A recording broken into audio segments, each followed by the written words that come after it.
Hi guys, so we're here sa power plant and it's GF's day daw. So nilabas ako ni JJ and nandito kami sa Dior. Bibilan niya ako ng Dior. So happy. Tapos kakain kami later. Guys, here's the complimentary gift. Got it. We're walking lang papunta sa Mamo. Close na sa Mamo, so we're here na lang sa Amano. Late night. Thank you, Lord, for this food. Thank you so much for my baby. Thank you so much for everything. I ordered this gelato. Sobrang sarap niya. Bago na akong favorite.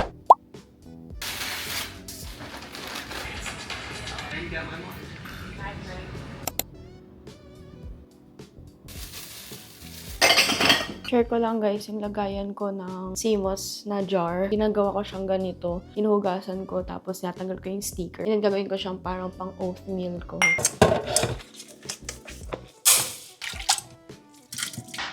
Kagabi pa nagke-crave si JJ nito guys ng maling. So ito yung binili niyang ulam. Patiin ko to kasi masyadong malaki.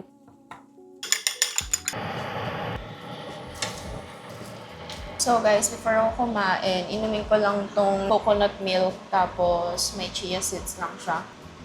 You know, but like still cute.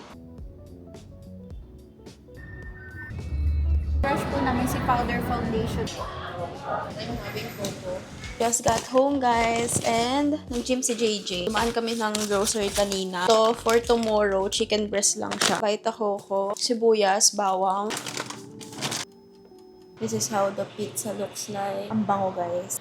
I'm watching vlogs right now. And ready ko na tong collagen ko para after kumain. Ano nangyari sa mukha ko? Tinan nyo. Parang siya nagkakaroon ng allergy stuff. It's here. Nag-init na ako ng bread, tapos ito na yung egg, avocado. Gumawa ako ng Ovaltine cocoa. Nakita ko lang to sa Bangkok, and then na-curious ako kung masarap siya. This is my brunch, avocado toast, and yung cocoa Ovaltine. So, nagtimpla ako ng BCAA para before ako mag-workout. Actually, masakit yung arms ko ngayon kasi nag-mat pilates ako kahapon and mas nag-enjoy ako mag-workout na dito lang sa bahay. No, may YouTube naman, so ayun yung sinusundan ko. Ito lang yung mga mat pilates na pwede nyo sundan. Akala nyo parang easy-easy lang siya pero sobrang sakat niya sa katawan as in. So, dito ako ngayon guys, mag-workout naman kasi nag-shoot si JJ doon. Round back. Exhale, round. Hey guys, sa pababa kami, papuntang Sundown. Kami magdi-dinner. Kasi di na kami nagluto. Order na kami guys, and this is what we order. Nag-eat na kayo? Hi guys, good afternoon. Papunta kami ngayon sa MOA kasi may shoot si JJ sa coach. Kain ako guys ngayon ng high protein diet bar.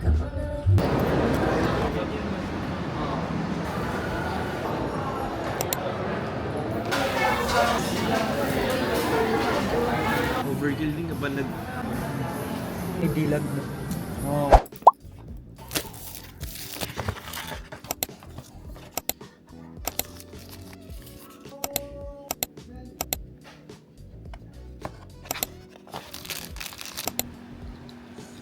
Hi guys, so I just got my new dashcam here sa car. 2026 goals ko is makapag-drive na alone. Alam niyo naman, nag-drive na ako dati pero dito lang kasi sa province and mas kabisado ko, comfy ako mag-drive. Wala rin nang uhuli dito. Sa Manila kasi ang dami, may one way, especially sa Makati. Natakot ako pag nahuli ako. Ayun, importante talaga na merong dashcam. Ito yung magbibigay ng safety sa atin and protection. At the same time, kapag nagkaroon ng aksidente, wag naman sana, para hindi naman natin masabing accident. So, mas okay na may dashcam tayo and ready tayo. Feeling ko magkakaroon ako ng peace of mind mag-drive kapag meron ng dashcam. So I got this dashcam from 70 My and ayun yung tsura niya. Sobrang compact lang and maliit lang siya. So hindi nyo talaga mapapansin na merong dashcam inside the car. By the way, meron pala siyang app na pwede ninyong makita kung ano yung mga na-record. Mas maganda kasi meron siyang app. Kasi yung dati namin ginagamit ng dashcam, kailangan pa kunin yung SD card tapos i-import dun sa iPad. Ito mas okay kasi meron siyang app. So mas mabilis mo na siyang makikita. Ayan, ko-connect mo lang talaga siya. And excited na ako. Magdadrive ulit ako. Ito pala yung binili ko. Ayan yung itsura niya. This is a 70 My dashcam M310 Plus 3K. Meron din sila nung 2K. Gusto ko na siyang ikabit kasi nga later may errands tayo. Yung wire pala niya, pwede kayo magpakabit ng ganito sa 70 My stores. Syempre sa mga auto shop. Carry naman siya ikabit. And meron naman silang tutorial, meron ding manual.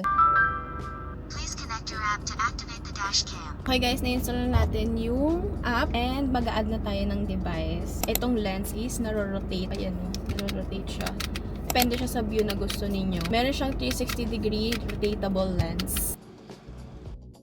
Ito yung ginamit natin guys para makadikit yung dashcam dyan. Hindi na yan malalaglag. And dito, sinecheck namin kung sakto na ba yung camera. And ayan, ang ganda, ang wide niya. Yung kasama kanina ang lagay dito. So, every car naman may ganyan. Tapos papasok nyo lang siya.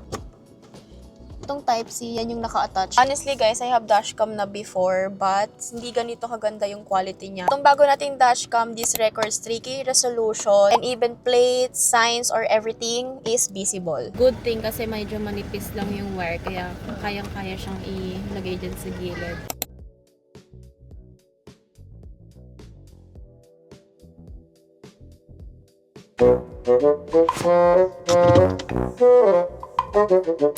Kakarating ko lang and nag-drive ako earlier. And kanina tinignan ko yung dashcam, yung night driving kasi ang linaw pa rin niya. So I really love na everything is recorded and it gives me peace of mind, especially when I'm driving alone. This M310 Plus 3K comes with an upgraded f1.55 aperture. And by the way, it has a emergency recording when it detects a collision and even a parking surveillance. So you really need this hardware kit na ipakabit. As of now, hindi ko pa siya nakakabit. Kahit nakapark ka, protected ka pa rin kasi nadidetect niya if ever may gumagalaw or something na nabangga. Pag-on bigla yung camera, magre-record siya automatically. It records 3 minutes before the incident and 30 seconds after the incident. I love it na namomonitor mo siya real time. And lastly guys, what I love about this dashcam is pwede kang mag-voice control. So, pakinggan ninyo. Lock the video. Take a photo. So, as a girl who drives alone, this dashcam is not an accessory, it's for safety. So, I'm a passenger princess for a long time, but when I drive again, I have a peace of mind because I have a dashcam. Meron tayong yoga class with Dove, Pons, and Vaseline today. Prep ko lang yung gagamitin ko. CMOS.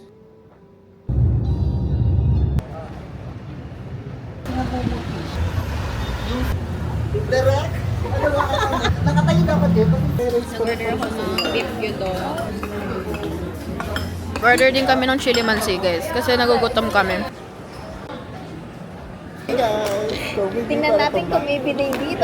Hey guys, so this is the next day and nagpe-prep ako right now and inopen ko lang yung mga gifts or yung mga recent purchases ko na mga beauty products or makeup. Soon, babalikan ko to and makikita ko, ay binili ko pala yan, ay binigyan niya ako ng ganyan. Yun lang naman, and you can skip this part if ever hindi niyo siya bet. Binigay ni Ara, gift niya sa akin. This one is from Real Techniques. Binigyan niya rin ako ng blower. Feel niya daw na kailangan ko nito, which is true kasi yung meron lang ako dito is yung pampakirl. Nakuha ko from Dior. Binili sa akin ng boyfriend ko. Tagal ko nang gusto magkaroon ng Dior na makeup product. The shade 004. And tingnan nyo naman kung gaano kaganda yan. May freebie akong nakuha. Travel size na perfume nila for hands, lips, and body. And ito yung pinaka nagustuhan kong freebie nila. Lippy. And then next naman is yung nabili ko sa Eve and Boy. Itong Cathy doll. Kumuha din ako ng ito for you to products. Kasi alam nyo naman kung gaano ko kagusto yung lippy nila. Tier na cushion. Gift to myself is this one. Prada Milano Intense. Yung kinuha ko, sobrang bango niya. Pinag-isipan ko talaga mabuti. Medyo pricey talaga. Gift naman sa akin ng mga friends ko is this from YSL. Dito sa Aqua. Friends ko na content creator. So, ayan siya. Ang ganda ng packaging nito, guys. And sobrang bet ko yung shade nito. Yung binili ko sa Sephora is this. Mario Badescu na skincare na pang spray sa mukha. Itong Benefit Rare Beauty. This is my first Rare Beauty product. Gusto ko lang din siya i-try. Among sa mga products ng Rare Beauty, ito ako maraming nakitang good review. Concealer,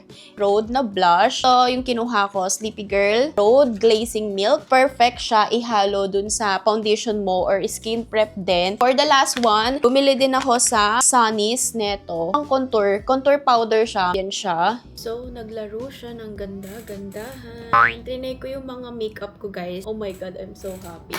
Ang gaganda ng mga makeup.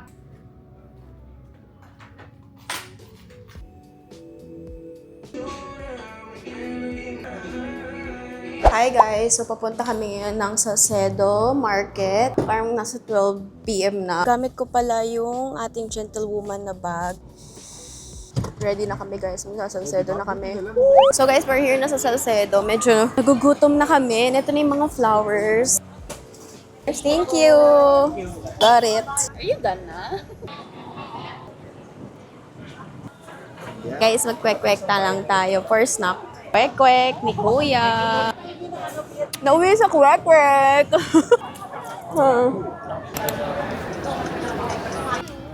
So we're here sa Muji. Shopping siya. Nagbubudulan kami. Ito na lang bilhin natin, guys.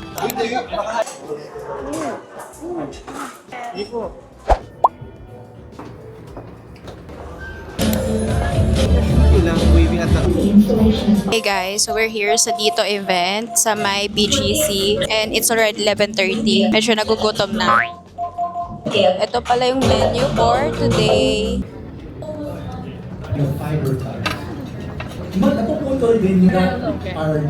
Hey guys, so we're done na sa event. Naglalakad lang ako kasi papunta akong Coopers. Let's grab some matcha.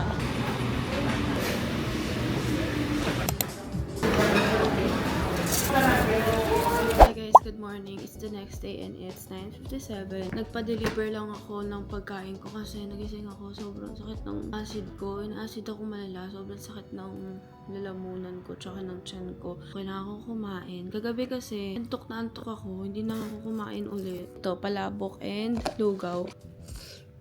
Hi guys, so it is August 30. Later, meron kaming flight sa Singapore and inayos ko lang tong tax. After neto, pupunta ako sa baba, bibilang ko coffee. It's time to laba guys, kasi wala kaming underwear sa pupuntahan namin. Hey guys, matapos ko lang maglaba and I have here my Ice Long Black Champorado. Bumili pa ako ng ganito kasi gusto ko sa ganyan. Merong powder. We have a new MacBook Air. Oh my God! Na-set up ko na siya. Ayan. Land-drop ko na rin siya. Yung unboxing ko nilagay ko na sa TikTok na lang. Bumili pala ako ng bag from Christy Nang. Nagpasabay ako nito guys kasi sobrang gustong-gusto ko talaga ng ganito. And medium lang yung kinuha ko. Perfect siya sa akin. Lalo na maliit lang naman ako. And kasya naman dito yung laptop. May kasama na siyang pouch. Around 11 PM na guys, and nagtanggal lang ako ng blackheads ko. Nag-IPL din pala ako ng kilikili ko kanina, hindi ko na napakita sa inyo. I-impake na tayo. Yun talaga yung hinuhuli ko kasi mas mabilis ako mag-impake kapag cramming talaga. Ready na yung aking maleta.